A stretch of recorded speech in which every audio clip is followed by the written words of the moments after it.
अमेरिकी राष्ट्रपति Donald Trump ने भारत के रूसी तेल खरीदने के फैसले के खिलाफ भारतीय निर्यात पर टैरिफ को 25% से बढ़ाकर 50% कर दिया है। इस कदम से दोनों देशों के बीच तनाव बढ़ गया। ट्रैफिक की वजह से ट्रंप अपने करीबियों को खोते दिखे। अब इसी को लेकर वन वर्ल्ड आउटलुक ने एक रिपोर्ट 50% टैरिफ से दोस्त कैसे खोए में कहा है कि अमेरिका ने पिछले 2 दशकों से भारत को चीन के खिलाफ एक महत्वपूर्ण साझेदार माना है, लेकिन आर्थिक राष्ट्रवाद, दबाव की नीतियां और दोहरे मापदंडों के कारण अमेरिका अपने भारत जैसे महत्वपूर्ण सहयोगी को खो सकता है। वन वर्ल्ड आउटलुक ने अपनी रिपोर्ट में कई बातों का जिक्र किया है। उसने लिखा है कि अमेरिका भारत संबंधों का लक्ष्य एशिया में चीन के प्रभाव को कम करना था। राष्ट्रपति जॉर्ज डब्ल्यू बुश से लेकर जो बाइडेन तक अमेरिका में भारत को फ्री और ओपन इंडो पैसिफिक के लिए जरूरी माना गया था। दोनों देशों ने रक्षा तकनीक,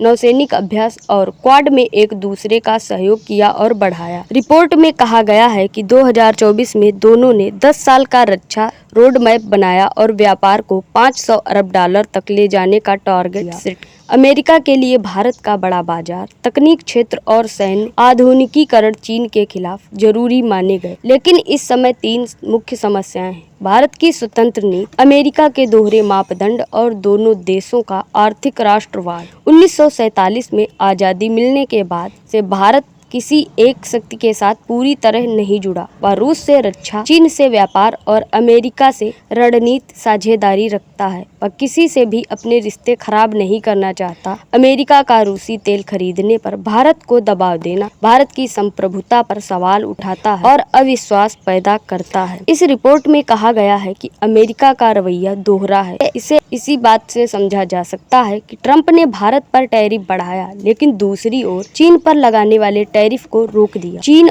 रूस और ईरान दोनों से तेल खरीदता है। रिपोर्ट में कहा गया है कि यह भारत में गलत संदेश देता है। दोनों देशों की आर्थिक नीतियां भारत पर आत्मनिर्भर भारत और ट्रंप का मेक अमेरिका ग्रेट अगेन टकराव पैदा करती है। ट्रंप के टैरिफ से भारतीय दवाएं, कपड़े, ऑटो पार्ट्स और भी महंगे हो जाएंगे। इससे अमेरिकी उपभोक्ता और कंपनियां भी प्रभावित होंगी। ट्रंप टैरिफ के जवाब में भारत अमेरिकी कंपनियों के लिए अपनी तकनीक क्षेत्र में रुकावटें डाल सकता है। इसके अलावा रक्षा सौदों में देरी कर सकता है या इसके लिए अन्य साझेदारी चुन सकता है। रिपोर्ट में कहा गया है कि भारत सिर्फ क्षेत्रीय शक्ति नहीं बल्कि ग्लोबल साउथ की आवाज भी है। वह G20, ब्रिक्स और इंटरनेशनल सोलर अलायंस में अहम भूमिका निभाता है। अमेरिका का भारत से रिश्ता बिगाड़ना उसकी वैश्विक खास को नुकसान पहुंचाएगा। इससे अमेरिका दक्षिण पूर्व एशिया, अफ्रीका और लैटिन अमेरिका में कमजोर होगा। आपकी क्या राय है? कमेंट बॉक्स में जरूर बताइएगा। धन्यवाद। जय हिंद।